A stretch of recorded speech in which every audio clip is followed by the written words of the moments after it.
Welcome back, guys. I'm Dr. Chris Erskine, and today we're going to talk about, or continue talking about, Wilson and the progressive movement, and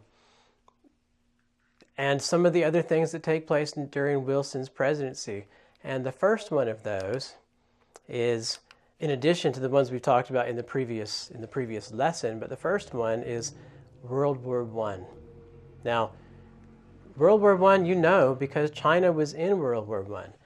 On June 28, we're not going to talk about China today, but in June 28, 1914, this war, the spark that starts this war, takes place. Now, the war doesn't begin in June of 1914, but in southeastern Europe, an archduke named Ferdinand is assassinated. He's shot. That means he's killed. And he's shot by someone who's a member of a terrorist organization. And what that triggers is a series of events in which there is almost no choice except to go to war. Now, if you're looking at this slide, you can see that there's three things on the left side: militarism, nationalism, and alliances. Meaning, so many countries are building up stronger armies. The militarism. Nationalism means my country is better than your country. And alliances means that if you go to war, if we're friends and you go to war, then I have to help you. And so this meant that as soon as one country shot another country, almost the entire world was involved in the war at that point. And so we can see the picture on this slide, and it's a picture of a trench, probably in England. The French usually, or France, sorry, not England, but France. The Germans usually used concrete in their bunkers if they could, and the French had dirt bunkers. If we look at the next slide, we see also World War I, August 1914, is when the war actually begins. And we can see this line that runs down across Europe, this Maginot Line, all the way from Belgium and the coast of Belgium, all the way down to almost there in Italy, or maybe Switzerland, I'm sorry. And on this line, you have trenches that run the whole way. And this line moves a little bit back and forth during the war, but for much of the war, this becomes, particularly after 1916, this war becomes a stalemate. Now, there's two sides, as we know. Now, the Central Powers are Germany and Austria-Hungary, and more countries join later. And the Allied Powers are France, Russia, and Britain. And later, the United States joins. And Japan kind of takes advantage of that. And the Chinese help out as well, the Allied powers, during World War I. Now, this isn't American history. I mean, it is American history, but we're not going to spend a lot of time talking about World War I as much as we're going to talk about the American role in World War I. So on May 7, 1915, there's a major ship called the Lusitania. And the Lusitania is a passenger ship, and it's on its way from North America to Europe. And the Germans put an advertisement in a New York newspaper. Now, I want you to look at this slide, and I want you to read this notice, and I'm going to read it to you. Okay? It says, "Travelers intending to embark on the Atlantic voyage are reminded that a state of war exists between Germany and her allies and Great Britain and her allies, that the zone of war includes the waters adjacent to the British Isles, that in accordance with the formal notice given by the Imperial German government, vessels flying the flag of Great Britain or of any of her allies are liable to destruction in those waters, and that travelers sailing in the zone on ships of Great Britain or her allies do so at their own risk." Now, what does that mean?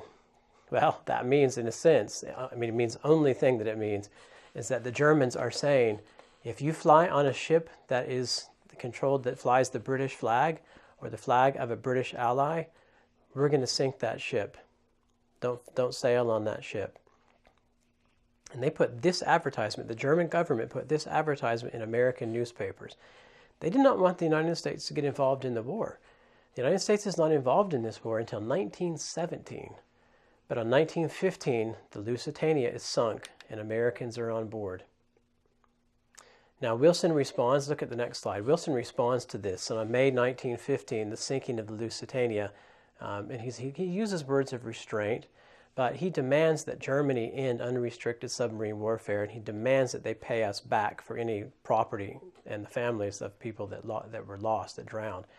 Germany does pay, and they do end unrestricted submarine warfare until January of 1917, because by January of 1917, they know that the only way to win is to have unrestricted submarine warfare. But as you know, the Germans still lose World War I. So Wilson keeps us out of war, 1915. The presidential election is in 1916, and he runs, and you can see some pictures of the buttons here that people would wear on their shirt or on their jacket. And it says, he kept us out of war, and peace in America, war in Europe. God bless Wilson. And so Wilson keeps the United States out of war, and he wants to remain neutral. Why does Wilson want to remain neutral, meaning in the middle? Doesn't want to fight with one side or the other. Why do you think? Well, because one, there's a lot of Germans in the United States, German Americans. Two, because the United States can make a lot of money by selling ships and munitions to England, and they told the Germans they can also buy them. Germans didn't buy too many from the United States, but England bought a lot. But we also have lots of international companies in Europe, and so we don't want to jeopardize the profit-making ability that we have, and so we want to stay out of the war. And Wilson is reelected in 1916. And what happens then? Well, that's what we're going to talk about in the next lesson. But I want you to see on this map, you can see this 1916 election map. And he's elected. People like what he's doing. They like the job that Wilson is doing. And you can see that he wins almost everyone in the South. And as a Democrat who's from New Jersey, he loses the Northeast, which is a little bit surprising. He loses the Northeast, but he wins the Southeast, he wins the Southwest, and he wins most of the western part of the United States. And so most Americans thought Wilson was a pretty good president. And so, all right, we'll see you guys next time when we get to the next chapter, and we'll talk more about President Wilson and some progressive ideas. Now remember, read lots of stuff in your book about World War I, because we can't cover World War I in just 7 or 8 minutes. But the important thing I want you to know about World War I from the United States is the Lusitania and unrestricted submarine warfare is what helped move the United States toward war. And also that we wanted to remain neutral, but we could not. We'll talk more about this next time. We'll see you guys later. Bye-bye.